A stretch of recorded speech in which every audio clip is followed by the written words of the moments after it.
So today, I want to introduce my good friend Luc Breathnach, martial artist and stuntman extraordinaire. We've known each other for a long, long time, but today, like, I'm really interested. We never really sat down and talked about your stunt work and your film work. We've trained together through the martial arts, but I suppose you're so busy. You're all over the world, flying here and there, and doing bits and pieces. So it's lovely just to try and catch up and go through that whole side of the stunt work. And um, tell us how you got into it, Luke. Um, I kind of found my way in kind of by accident. So while I was in college, I was studying folklore in college, and in UCD, I kind of to supplement to get money. I did stunt work, or not stunt work, sorry, extra work. I did extra work, and I happened to do extra work on the TV series Vikings. And it was kind of there I was introduced. I saw the stunt team doing their thing on Vikings. And I had a friend of mine that I trained in martial arts with a long, long time ago. And he was always really interested in becoming a stunt performer. And he was, he had to go through a whole rigmarole of training, to do it. So it was never something that was on my radar as being a job. From what I saw on Vikings, the guys were really, really professional, very, very good, well-trained guys. But it was quite a. We weren't interacting with them very much, so I didn't get to sit down and speak to any of them and really kind of drill them on how they became stunt performers. And the very little that I did speak to them, they all seemed quite varied in their approach or how they got into the game. So years later, I took a course in stage combat, learning how to fight for stage. And the reason I originally took that course was if you're doing martial arts demonstrations, because I'm a martial arts instructor, I often found a lot of the demonstrations look kind of shit. Now, the guys are demonstrating techniques, and people who are martial artists are watching and can see that, yeah, they're showing certain distances, and, it's very formalized, a lot of the displays. But what I noticed was it looked so formalized, it would kind of bore, people would get lost. So I wanted to learn how to create stage fights with the martial arts that I knew, to maybe if I was doing demonstrations, to make it look a little bit better. And it happened to be that the guy who was teaching the stage combat was a stuntman, and one of the stuntmen that worked on Vikings. Okay. So he kind of gave me a couple of pointers about working as a stunt performer, and I started my training. And I had a fair amount at that stage of martial arts instruction. So weapons work was pretty good, was fair, and learned how to hit the deck. Falling was no problem to me. I was getting thrown around for years at that stage, so not a problem. So that was kind of the foundation of it. So I started my training, and then a few years into the training, I got an opportunity to work on a film called The Last Duel. It was a Ridley Scott film. Yes, very good film. Yeah, it was only a week's worth of work, and actually it only ended up turning into 2 days worth of work, which is the way these things go. And then I got a call for a TV series called Vikings Valhalla, which was a spin-off of the original Vikings. So at this stage, Vikings, the TV show, was gone. They had done 8 seasons of it, and that. So I started working then, and I did 23 episodes of Vikings Valhalla. There's 3 seasons of it, and while I was working on that, I kind of went on. I worked on a couple of big budget movies like Dungeons and Dragons and other TV shows. And then the last film I did was Gladiator 2, and then we did another Vikings kind of spin-off this year, or 2025 last year. which was it's called Blood Axe. So that should be out this year sometime. It should be airing. We did Okay. eight episodes of that, and as we're filming now, I'm not sure if they're going to do a second season. I assume that they will, but it hasn't been given the go ahead yet. So Right. it's likely that there will be another season or two of that, but we don't know what that is. We'll probably find that out in the next 2 months or so, I would say. Do you have to wait till it's released first and see how the views go? Is that the way it works? Probably, yeah, yeah. I mean, these things go differently. So sometimes they want to see how audiences take it, how they see, or they sometimes do what's called like a preview, where they get some hobnobs to check it out, and then if they think it's going to be a runner, they'll give them the funding for the next two seasons. Right. If we'll see, we'll see. But yeah, it's good. So that's kind of the run. So I've been doing it for the past 6 years full time, maybe 7. Yeah, yeah. So it's been fun.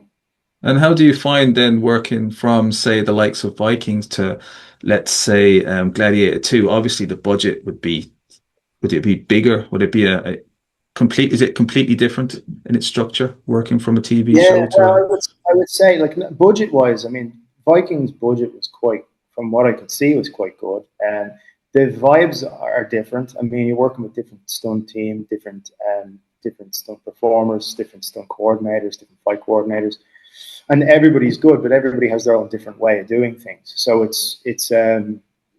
there were very different sets. Right? So Vikings is filmed in Ireland, you know, and the coordinator on that, Richard Ryan, is very, very strong in his sword work and very, very strong in all his weapons work. So the emphasis is, and the stunt team there are quite good as well. So the emphasis is on the techniques. Whereas I noticed on Gladiator, the guys are really, really good. They had just a different approach. There's different type of fighting altogether, different types. so when you go into, say, a fight scene, is it all sort of somebody sort of choreographer and it's all laid on and you just have to learn the different moves in that sequence? Yeah, yeah, for the most part. So you have a stunt coordinator, a stunt team, you have a stunt coordinator, and you have a fight coordinator. And on bigger teams, they might have an assistant fight coordinator and assistant stunt coordinator. And usually the fight coordinator will create the fights with the actors and the stuntmen involved in choreographed fights Oh, okay. between for whatever.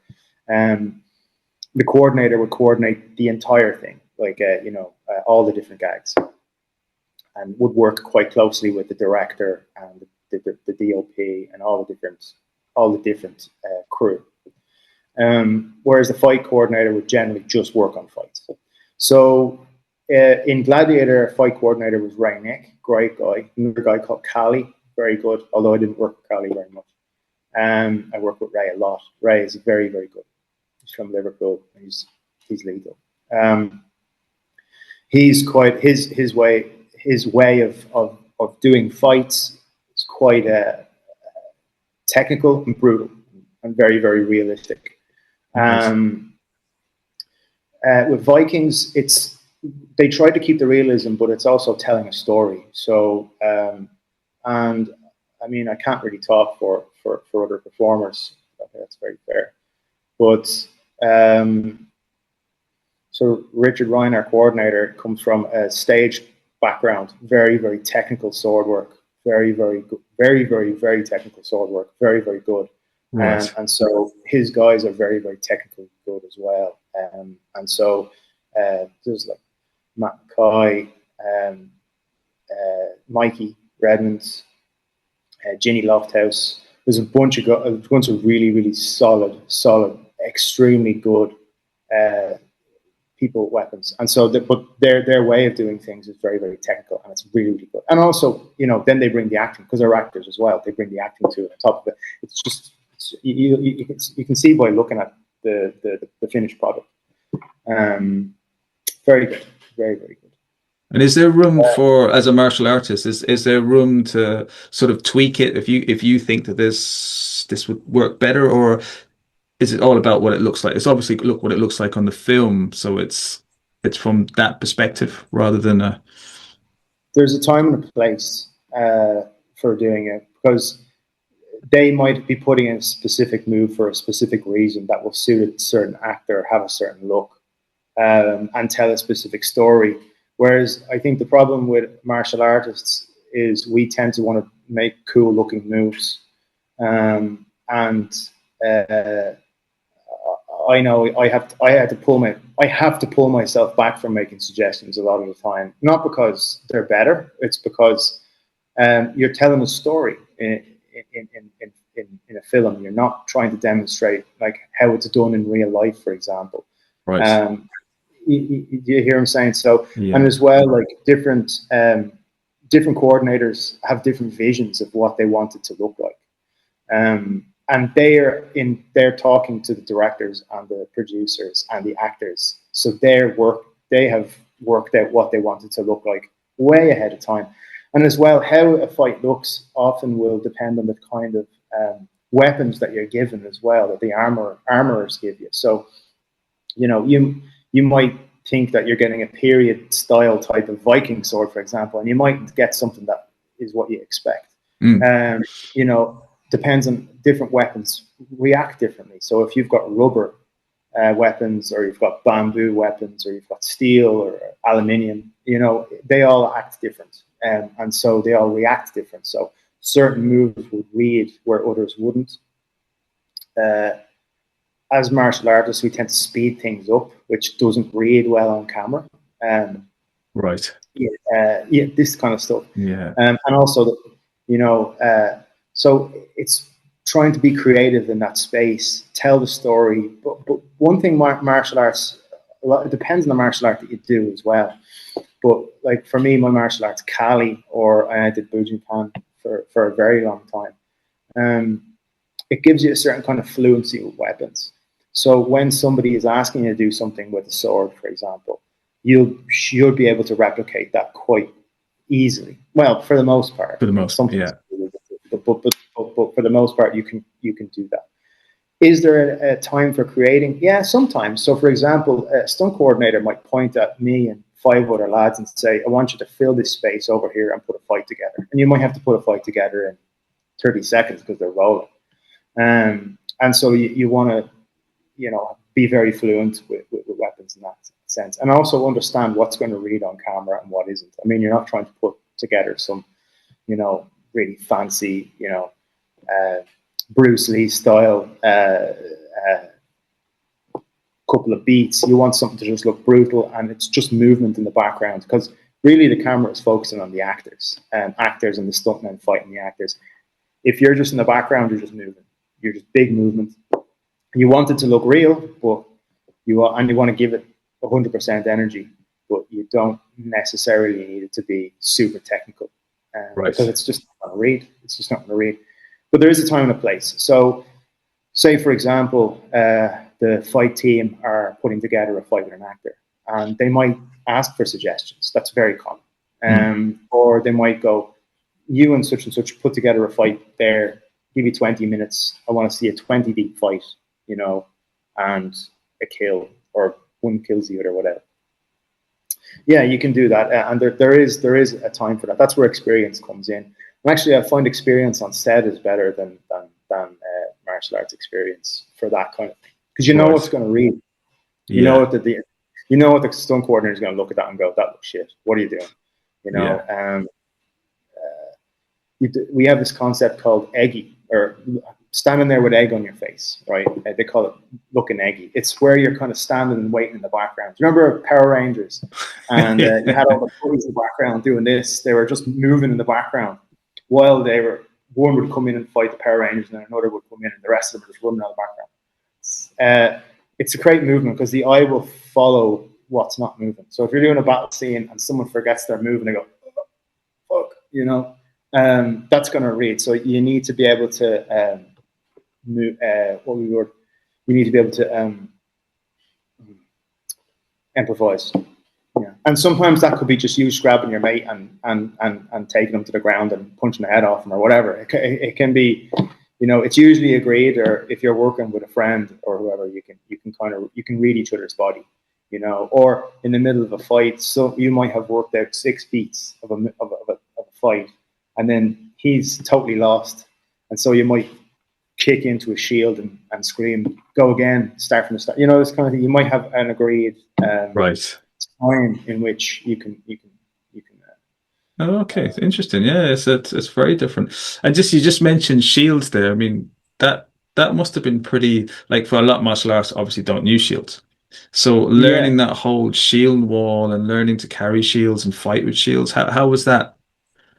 yeah. I think most of the guys who are working on the Vikings TV show for any length of time will have rotator cuff damage from the shields that we have. Wow.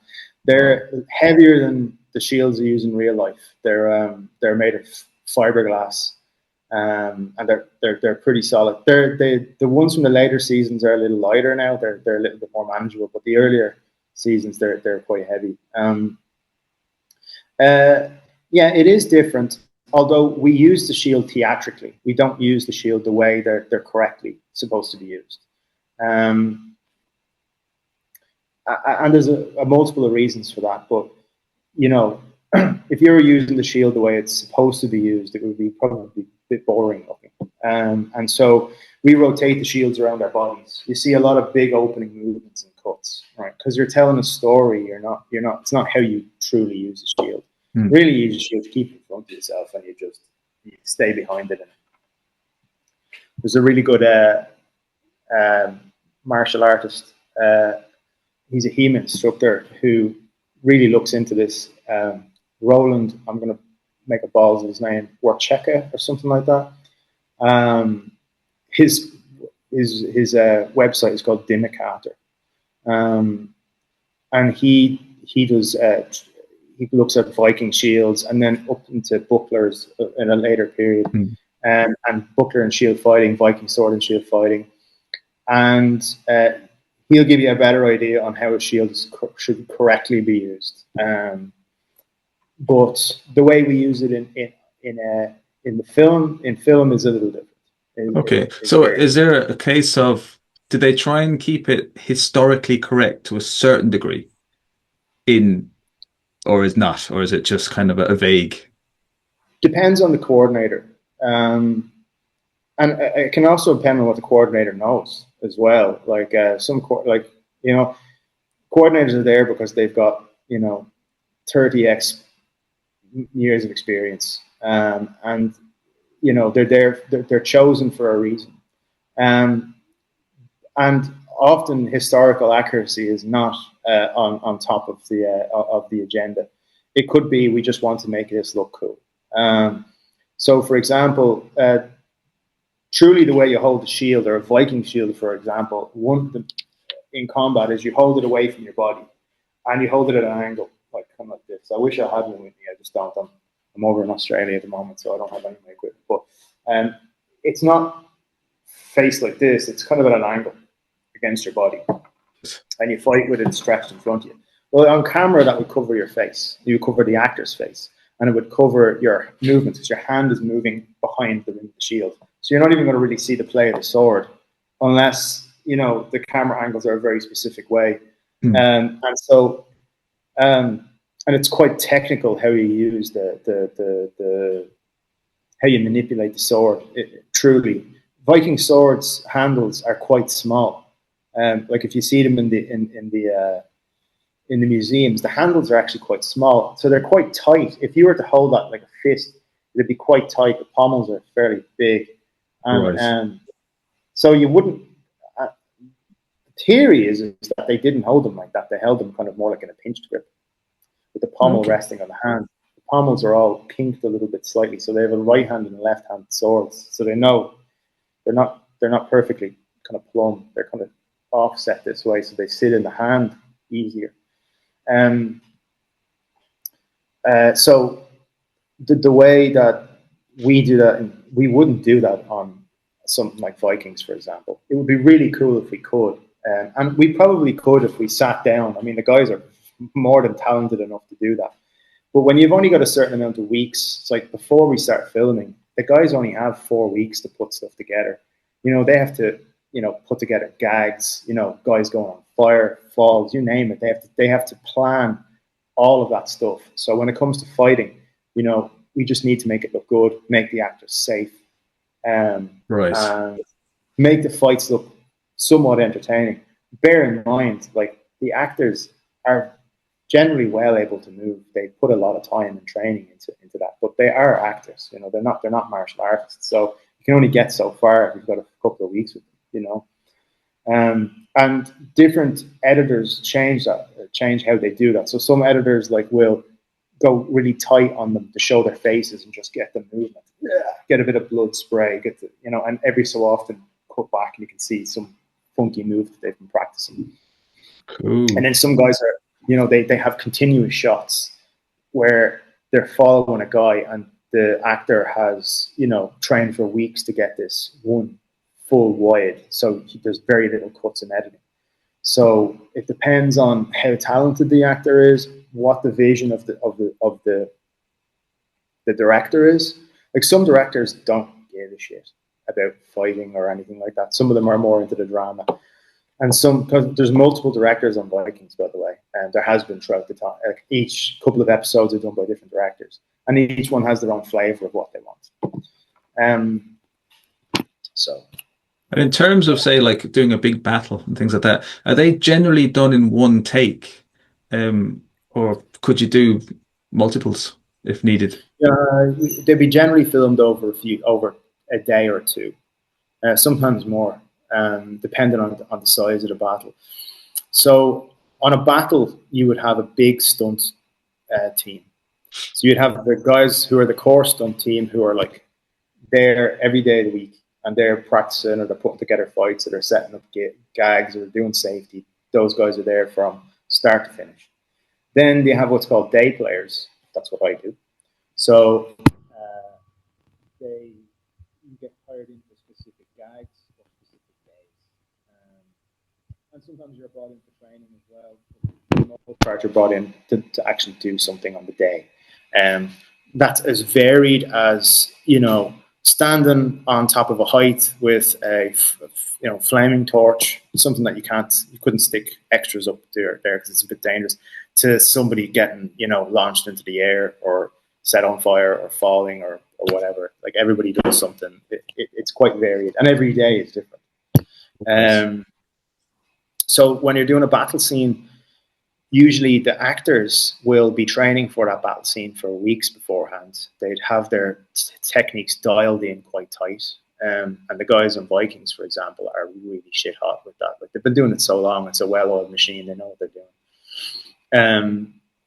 And then you would have, maybe 50 to 70 stunt performers behind that, who are, again, they know what they're doing. They've been doing this a long time. They come in and, they could be shield walling, running at each other, taking arrow hits, jumping off stuff, falling off stuff, jumping out of boats, you name it. They're pretty good.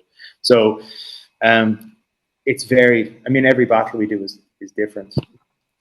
Often it's running. You'll have a whole day of the guys running at each other and then clashing, and then they'll break off into specific movements that be focusing on the actors themselves. Generally, but I mean, Oh, okay. how There's a long is a lot. piece of string? And then, usually the kind of later on in the day, or the last third of it, then it gets bloody. They start firing fake blood into you, and you'll see all the visual effects guys doing stuff, makeup, will be, throwing in fake heads and fake arms and firing in gallons of blood over us and all kinds of stuff. Yeah. Jeez. And the So, setting on fire, is that like a certain, I'm assuming not everyone gets set on fire. Is that a specialized part no, of the yeah, stunt? it is. You have to have training for it. Ideally, like, you definitely need the correct equipment for it. There's different types of burns. There's wet burns, dry burns, partial burns, skin burns. There's lots of types, but usually what you'll see is what's called a wet burn, where what they'll do is they'll get 2 layers of Nomex. It's the stuff that race car drivers wear that slows down the heat getting to you when flame hits you, burn Right. flame hits you. So it's not necessarily fireproof. Like, I mean, it just slows down the fire. Okay. to an acceptable amount to a point. So you get 2 layers of this stuff, and you'd soak it in this kind of what we call fire gel, which is it's kind of like it's a water-based substance. It's like kind of a powder that you touch it to water and it crystallizes and it thickens. And you put it in a fridge, keeps it nice and cold, and you would soak those clothes in that stuff. And then you put that on. It's quite cold. You put it on and you put it all over your skin. And then you put on your costume, and that's the thing that's going to go up. So they put accelerant on the costume, which is like some kind of a sticky glue that's flammable. Now, different stunt performers have different concoctions of how they do that. So they'll get a brighter flame, a smokier flame, whatever. And that could be on just your arm or your shoulder, or your back, or it could literally be, you could be a human torch, totally engulfed. And what that does is you've got maybe 40 seconds maybe of movement. With that stuff on your skin, it's not going to last forever. It does evaporate, so you don't want to. It'll kind of just shield you from the flame as it whips around your face. And I mean, like, you generally you need training for fire, like, no doubt. It's one of the things that it's probably, when it's done correct, it's fine, but if it goes wrong, it can be very bad. So people really have to have themselves, and the safety team have to be wired tight. Have to have your faith in those guys. Yeah, definitely. I mean, thankfully, I've done safety on many burns, and I've done two burns, one, two. So yeah, they're not the worst. They're fine. It's like anything. You just have to. You're calculating the risk when you're doing anything like that. So you need to just cross the T's and dot the I's, and it's ABC. But yeah. I mean, I've seen some phenomenal burns. I've seen some really good ones. They did an amazing one on Gladiator. There's a scene where one of these balls, flaming things, go into the boat and set all the slaves rowing on the bottom on fire. And I think there was 20 lads that went on fire. I got to watch it on the sidelines. I was just watching it. Sadly, I wasn't picked to do it, but I would have loved it. But and yeah, those guys, it was a really, really solid burn. I don't even know if much of it got into the film, but So I suppose an there's a lot of gnarly. that too. There's a lot of stuff that gets cut. You do a lot of stunts and a lot of stuff and never makes it. Does that happen quite a lot? Tons, more than often, more often than not. I've done a fair whack of stuff, and most of the stuff that I've done, I haven't seen. It hasn't gotten onto the shot or into the film, or there's pieces of it might. But yeah, and that's true of a lot of guys that I know. Particularly with TV shows. Films are a little different, but TV shows definitely. They've got so much. Like, it depends on the director, but some directors just shoot, get as much as they can. So when they go to the editing, they've got lots to work with. Right. So they don't need reshoots if they because they've more than enough. Yeah, Generally. that's the idea. Yeah, that's the idea. Particularly when you have 70 stunt performers and 200 extras, and you might have 10 or 15 actors on set. You don't want to bring all them back in, because then there's the supporting crew behind. You could have 400, 500 people on set that you don't want to spend too much on that. Yeah. It's all about the budget, I suppose, at the end of the day.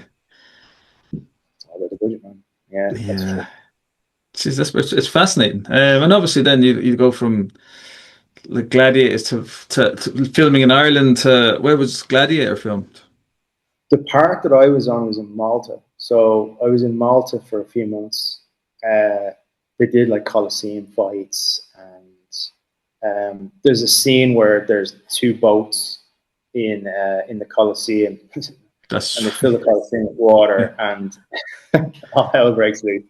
So I'm one of the guys in that, and then I did loads of stuff, loads of little bits and pieces in it. But yeah, that was kind of the main thing I was there was for that boat, that water boat fight, and there's another fight in the Colosseum where all the gladiators break out and start beating up the Praetorian Guard, and yeah, we're in there getting the hell kicked out of us. Yeah, it's good.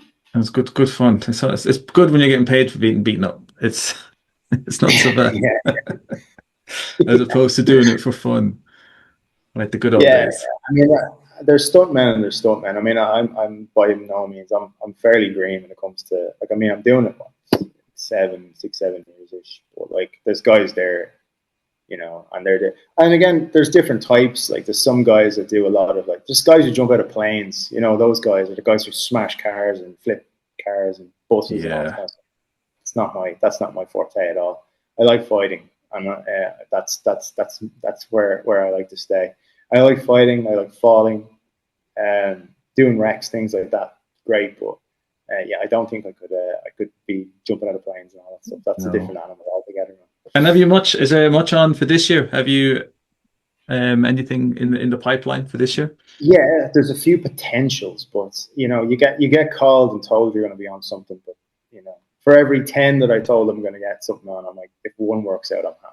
I generally do all right, so I'm very optimistic, but we'll see where I end up. At the moment, I'm in Darwin in Australia. I'm going down to Melbourne now, and then I'll be back in Ireland in February, and then I'll be in Europe for about 6 months, back and forth working and visiting, traveling with my wife, and then yeah, that's the plan. That's the plan. And then if there's more work, I will stay around. But it depends. Right. It's Just kind of that. It's that way with stunts, man. It's like you have to have a good relationship with coordinators. Um, you have to have a good relationship with coordinators, because coordinator is going to use people that he knows they can trust. To just, like, you don't have to be the best. You just have to be reliable, and you have to know. It's like anything. You just have to be. You just have to know what you're. Stay in your ball. Stay in your lane. You know what I mean? Stay in your lane. Be helpful. That's the best way. And be pleasant to work with. And yeah, you generally do well. Um, brilliant. So so hopefully there's a we'll be fair, seeing you in some bigger movies in the future. Hopefully, fingers crossed, man. Fingers crossed. maybe a Whatever else, starring role eventually at some stage. highly doubt it. I'm not a great actor. I'm not great at delivering lines. I can scream into the camera and die pretty well, but yeah. Delivering lines, I haven't got that much experience with, so I don't know. But you never know. But look, time's running up, so thanks so much for joining us, Luke. That was fascinating. I could sit here all day, and I'm sure there's some great stories you could tell us about being set on fire and being killed. But it was a nice little insight into, like, even anyone who's interested or wanted to get into it, or an insight to what actually happens on that. It's quite varied. Like for people who want to get into stunts as a career, there are, like, in whatever country you're in, go to the guild or the stunt book that you have there, or the stunt register that you have there, and their website usually has the criteria on how you can join. But nothing beats you showing your face to somebody. So if you're working on a set or you're around, someone, go up and talk to them and ask them. That's the best way, because you'll get a more direct approach, and yeah, just keep training. That's you just have to keep training, keep going. Keep going. Push. Yeah. Fantastic. Brilliant advice.